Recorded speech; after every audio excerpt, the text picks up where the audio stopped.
कब्ज का कारण अप्राकृतिक परिकृत और परिशोधित आहार, भोजन में तंतुमय फाइबर वाले आहार, छेमी फली पत्ते वाली सब्जी, हरी सब्जी, छिलके वाली दाल, चोकर वाली रोटी, भूरे रंग के कणों वाला चावल, छिलका समेत फल नहीं खाने से कब्ज होता है।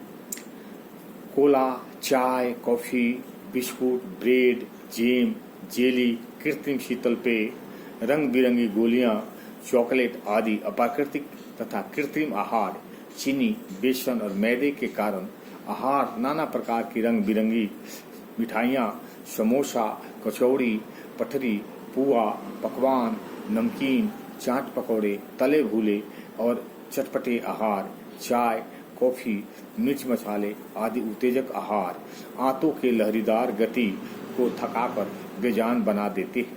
फलतः अस्थायी रूप से कब्ज पैदा होती है।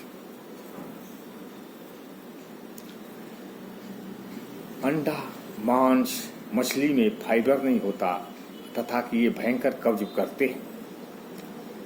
जिस भोजन में द्रव और जल का अभाव होता है, जिससे कब्ज होती है, भोजन के साथ सूप, सब्जी, दही, छाछ का प्रयोग करें।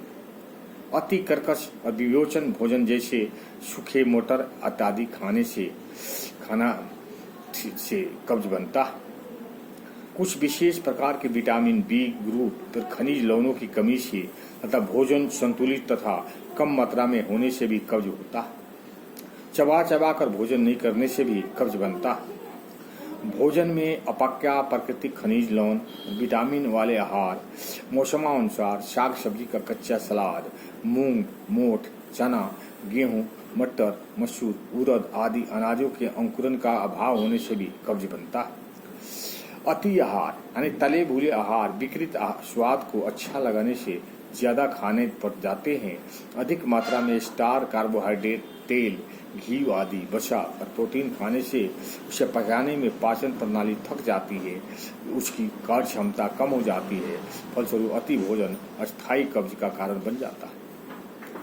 क्रोध, चिंता, अवसाद, शोक, ईर्ष्या, द्वेष आदि मनोस्थितियों में भोजन करने से भोजन का पाचन नहीं होता। आंतों में काफी देर तक अपचित भोजन के पड़े रहने से छलांग पैदा होती है। आंतों की सर्विक गति कमजोर होकर कब्ज रहने लगता।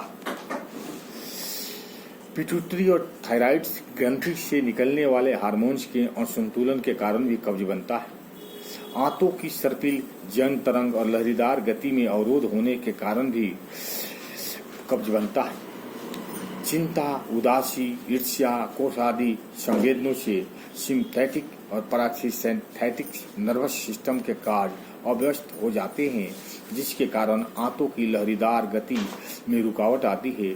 फलस्वरूप स्पार्टिकोलन की तरह कब्ज रहने लगता है। गलत खान पान में से आंत्र प्रणाली को विश्राम नहीं होने अथवा साप्ताहिक उपवास नहीं करने से पाचन संस्थान की मांसपेशियों अस्त व्यस्त हो जाती है। भोजन के पाचन में उत्पन्न मल को आगे ढकलने की शक्ति खो देती है। फलतः कब्ज होने लगता है। ओम शांति।